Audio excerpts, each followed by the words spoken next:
American, German, Canadian. The 7 leaders of the world's wealthiest large democracies are meeting in Hiroshima, Japan for this year's G7 summit. The location of the event carries heavy symbolism on several levels. One bomb exploding. Hiroshima is the site of the world's first ever nuclear attack, a relevant warning of the dangers of nuclear warfare.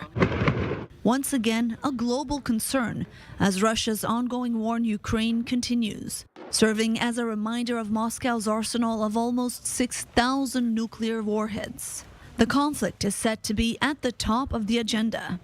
I've just met with President Zelensky earlier this week at Chequers, and I will be making sure that I talk to other leaders, not just in the G7, but the other leaders that are also coming here, about continuing our support for Ukraine in the face of Russia's illegal and unprovoked attack on Ukraine's sovereignty and the terrible war crimes they're committing against their people. Russia was a member of the G7 until 2014 for annexing the Crimean Peninsula, part of Ukraine.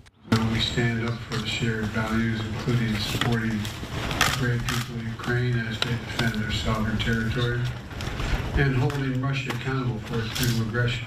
The G7 comprises the US, UK, France, Germany, Italy, Canada, and Japan. All are closely tied economically to China, the world's second largest economy, but divided on how to deal with what they see as Beijing's economic coercion and growing assertiveness. China's leader, Xi Jinping, meanwhile, has chosen to hold his own summit for 5 Central Asian countries, key to Beijing's interests in the region, putting into question, according to some specialists, the relevance and influence of the G7 as it stands today. In the past, due to the huge gap in national strength between developed and developing nations, global trends and the international order were set up with the developed countries taking the lead.